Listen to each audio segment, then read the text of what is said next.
was 75 years old, God told him to leave the country where he lived. So Abram, his wife Sarai, and his nephew Lot took all of their possessions and left the land. When Abram got to the land of Canaan, God appeared to him. God told Abram that he would give the land to Abram's family. Abram built an altar and worshipped God. God made a covenant with Abram. A covenant is a promise between two people or between a person and God. God promised he would make Abram's family into a great nation. God also promised that he would always be with Abram. There was just one problem. Abram and Sarai were very old and did not have any children. Abram asked God how he could bring about his plan and keep his promise. One day, God brought Abram outside and told him to look up and count the stars. God knew that there were too many stars for Abram to count. God told Abram that he and Sarai would have even more family members than all the stars in the sky. That was a part of his covenant. Abram believed God and did what was right in God's eyes. God caused Abram to go into a deep sleep. God told Abram that his descendants would be slaves for 400 years, but God would punish the people who were keeping them as slaves. Once more, God promised Abram that his family would be a great nation.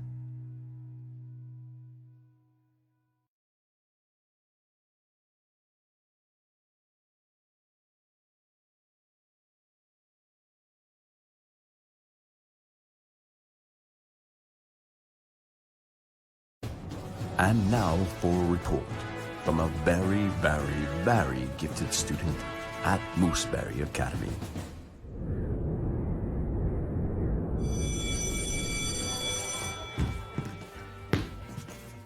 Kablamo, everyone! Kablamo, Dash! Kablamo, Dash. You know, I never really thought of myself as much of a leader, but it means the world to me that you all think I'm a good choice to be in charge during this weird snowstorm that happened because... why, Jasper? Scientifically, we have every reason to believe a student has created a weather machine and it's malfunctioning. I don't want to speak out of turn. You know me. I'm always striving to be a peacemaker. But in the past, when science projects went wrong, wasn't it always Jasper's fault?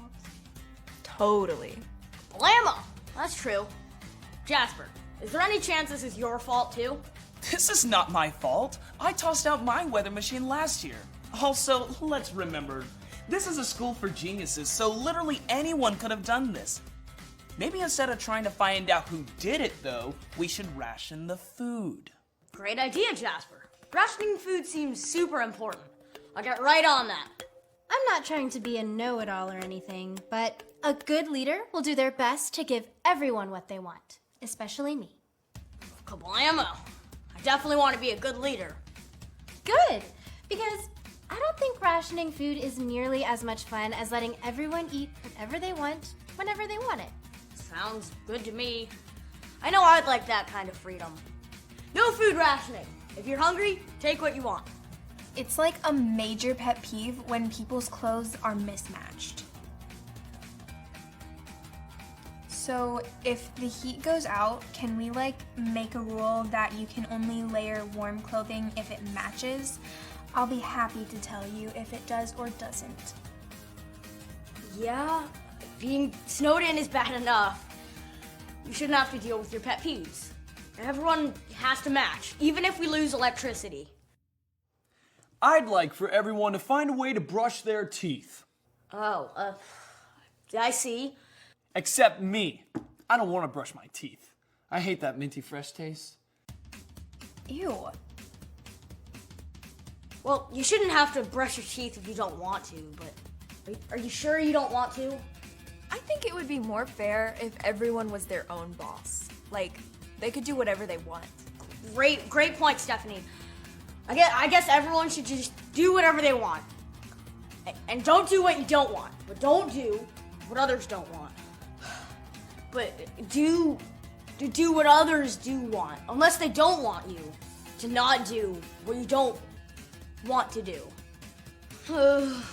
Help. Hey, relax. It's okay, Dash. We're in a tough situation. And at times like these, it's hard to be a leader. thankfully for you and for all of us, God is here with us. And even when we don't know what to do, we can be fine because God does know what to do, always. He created the universe. He knows everything, everywhere, all the time. That means he always knows what's best for us. So, I should just ask God what to do? And he'll guide me in my time as a leader. Not just as a leader, anytime, anywhere. Well, I will. I'll give it a try. And maybe I'll give that teeth brushing thing a try. We're doomed.